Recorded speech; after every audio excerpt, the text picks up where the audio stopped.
Hey everybody, Spaz the CD Junkie here, and I'm going to do a little different video for you. On this video, I am going to tell you what my favorite solo album is by one of the former Beatles. Now, I'm not going to pick one John album, one Paul album, one George, and one Ringo album. I'm going to pick one album out of all their solo releases from 1970 to 2020. Anything that came out in between that time. I'm referring to solo albums, studio, no hits collections, no live.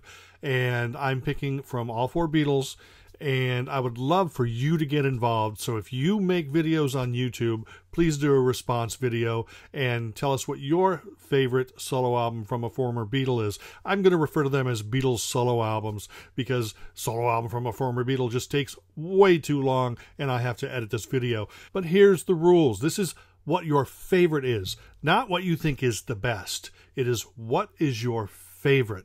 You know, everyone loves things like, you know, John's Imagine or George's All Things Must Pass or Band on the Run or Ram by Paul or Ringo the Fourth by Ringo. Don't be ashamed if your favorite Beatles solo album is something like George Harrison's Gone Troppo or Ringo's Rotogravure. These are albums that they mean something to you. And that's the important thing. These albums, your favorites, are things that mean something to you. They hit you at the right time, or you've listened to them more than any other album in the Beatles solo catalog. It could be Ram or Band on the Run or All Things Must Pass, but it might be something that you know that all the other Beatles people hate, and you've kind of kept that hidden. Like I said, we all know what the best are. I want to know what your favorite is, because I'm going to tell you what my favorite Beatles solo album is. Back to the Egg by Wings. This right here came out in 1979, and it kind of blew my mind because, you know, I was into the Beatles, but I was also into punk, new wave and stuff. And there was such an energy to this album, a renewed energy, a renewed passion to create something outside of what people were expecting Paul to do. And I think that's what really took a lot of people by surprise with Back to the Egg, is he was just, you know, this didn't sound like a typical Paul McCartney album.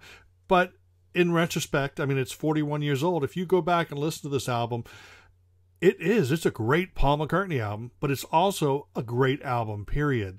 I mean, you've got things like, you know, Getting Closer, Arrow Through Me. You've got those songs by Rockestra, which was, you know, all these, you know, this all-star band featuring members of Zeppelin and all these crazy talented people. And they did the Rockestra theme, and they did So Glad to See You Here. And then there's the medleys like After the Ball and Million Miles, Winter Rose and Love Awake. Those things kind of remind me of the spirit of Abbey Road, that maybe Paul had a couple stray songs that he never quite finished or didn't really want to go beyond this little 1 or 2, 3 minute thing. So he combined the songs together and they flow together perfectly. You know, there's only two song medleys, but they work really great. And, you know, and then of course there's also Old Siam Sir, which is a, you know, great rocker, but it's amazing. This collection of songs, so energetic. I consider this the companion CD to Band on the Run. I love the Band on the Run album. And of course, I love what came after it, which was Venus and Mars, Speed of Sound, London Town.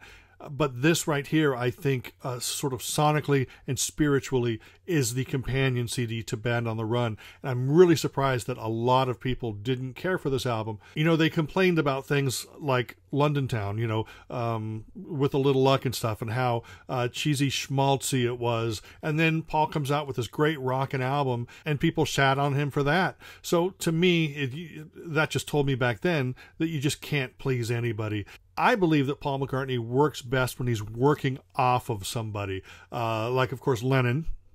Creatively, Lennon was inspiring and pushing McCartney to the edge. I think that when he worked with Denny Laine, even though Denny Laine didn't write a lot of songs, I think that Denny Laine was a creative musician, and Paul McCartney had someone like that to work off of. And of course, then when Paul McCartney wrote with Elvis Costello, that was some of his better stuff after this period. And so I always felt that with Denny Laine, with Wings, Paul McCartney was just a step above because he was pushing himself.